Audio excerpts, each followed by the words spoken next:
Il est 23 heures à Saïgon. Une longue nuit commence pour les cyclos, une longue traque au dollar.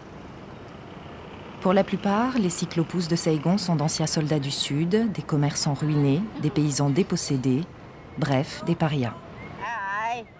Noët fait partie de ceux-là. À 52 ans, elle est la seule femme cyclo. Depuis 20 ans, elle arpente le quartier central de la ville, quartier d'argent et de luxe. Son gagne-pain, les touristes occidentaux.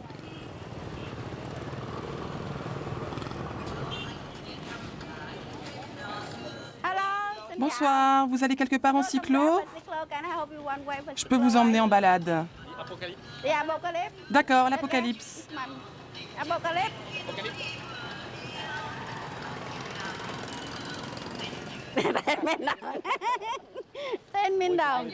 faut qu'on les paye en vrai. Donc 10 000. À partir de maintenant, je peux vous emmener où vous voulez dans Saïgon. Si vous voulez rentrer chez vous, c'est comme vous voulez. Je vous emmène quand vous voulez. Vous avez une femme au Vietnam? Vous n'avez vraiment pas une petite amie vietnamienne? Ironie de l'histoire ou humour oriental, l'endroit à la mode s'appelle l'Apocalypse Now.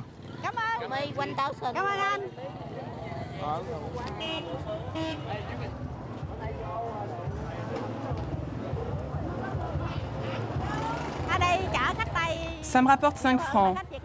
Je transporte beaucoup plus d'Occidentaux que de Vietnamiens, parce que plus d'Occidentaux viennent s'amuser ici.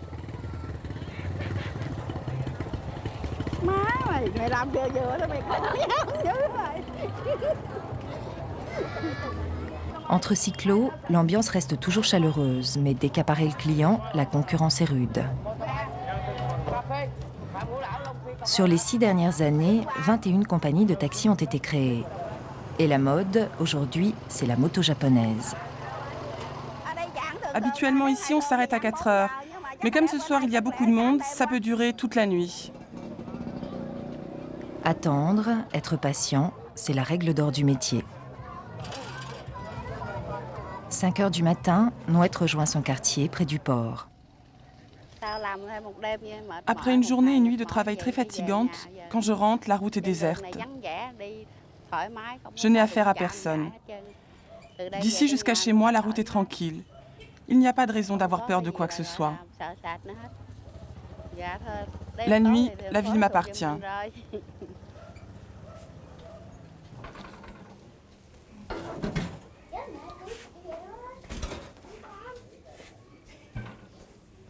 Mariée à un officier de l'armée fantoche, l'armée qui a osé collaborer avec les Américains, Noët, elle aussi au service de l'ennemi, a été chassée avec ses enfants vers une zone surveillée. Aujourd'hui, elle vit seule. Sa fille est morte pendant la guerre et son fils est au service militaire.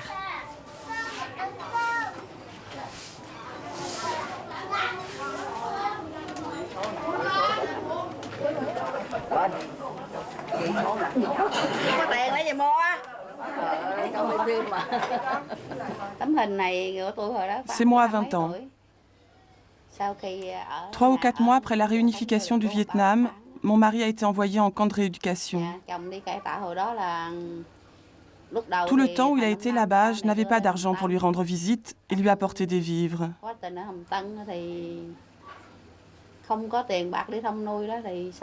À partir de ce moment, je n'ai plus aucune nouvelle de lui.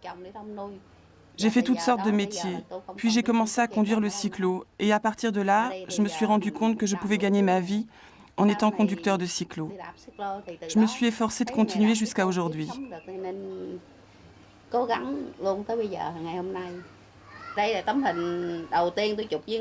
Ça, c'est un couple de Brésiliens avec qui j'entretiens une correspondance régulière.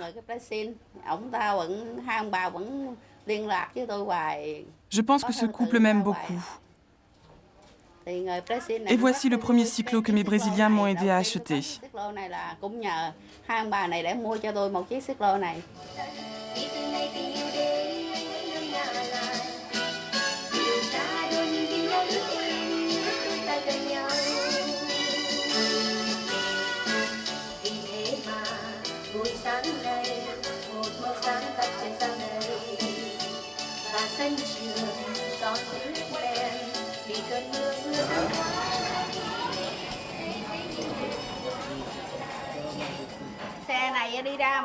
À chaque fois que je sors le cyclo pour travailler, je suis obligée de l'astiquer afin que ce soit propre pour attirer les clients.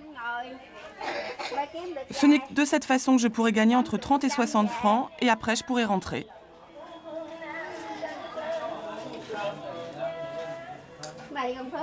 C'est la vie.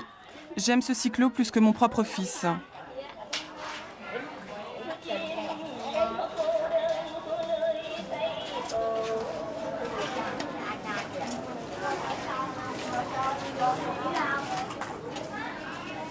Sur son cyclo, des autocollants américains. Le pouvoir communiste ferme les yeux, l'Amérique est de nouveau à la mode. Premier client, ils sont gratuits ceux-là. Les enfants du quartier, une habitude, un moment de détente.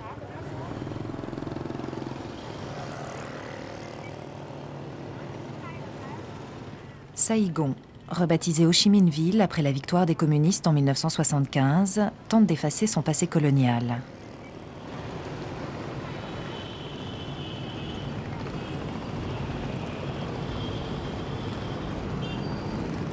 Plus de 5 millions d'habitants, 1,5 million de motos, 25 000 cyclos et presque autant de vélos. Une cohabitation parfois difficile.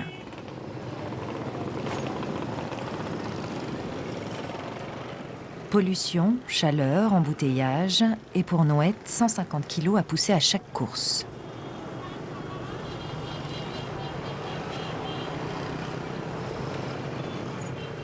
Signe d'une pauvreté gênante, accusés d'encombrer la chaussée, les cyclopousses sont interdits dans les grandes artères de la ville. En 25 ans, la moitié d'entre eux a disparu.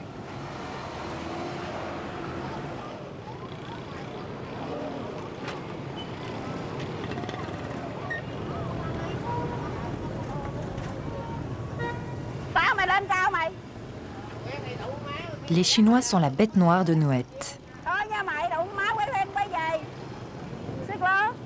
Comme la plupart des touristes orientaux, ils ne supportent pas d'être conduits par une femme.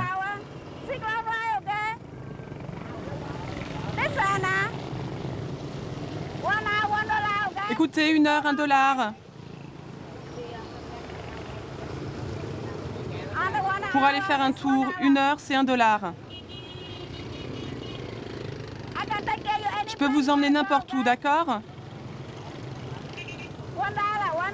1 heure, $1. Vous voulez aller quelque part? Bon, allez. Alpaglé, tu parles leur langue, occupe-toi de ceux qui sont devant. Rien à faire. Les Chinois préfèrent la marche à pied.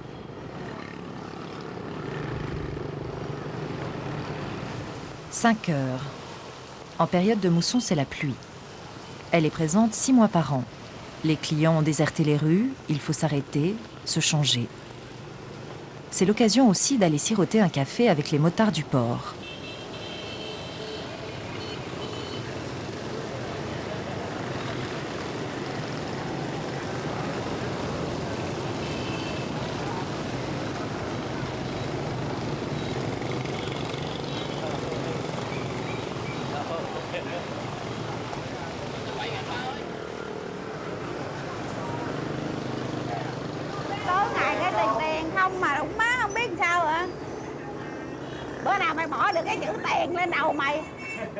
Lui, il n'a que l'argent à la bouche.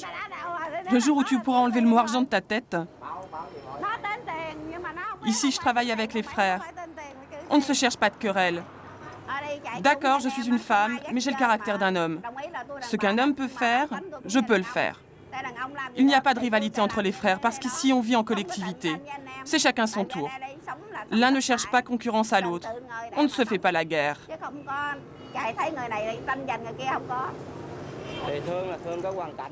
On s'est attaché à elle, à sa vie. On ne peut pas l'aider autrement qu'en l'acceptant à la station, à l'endroit où elle peut travailler. C'est comme n'importe quel autre collègue. On ne fait pas de distinction entre hommes et femmes. On la considère comme une bonne grande sœur.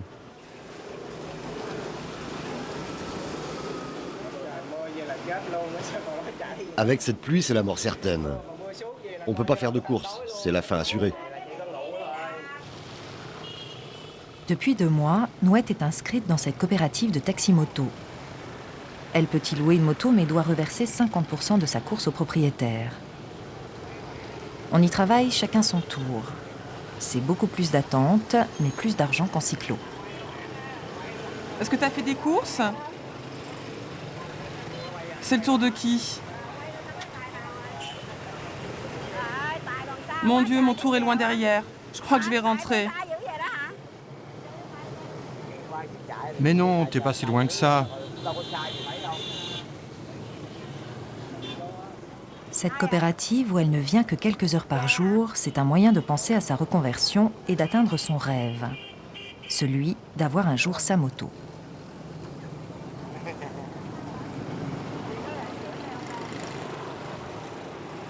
Avec l'âge, ses jambes sont devenues lourdes.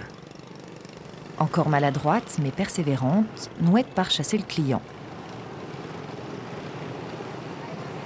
Enfin anonyme dans la foule, elle quitte le vieux monde de Saïgon, de ses cyclos, pour se fondre dans les rues d'Ho Chi Minh Ville.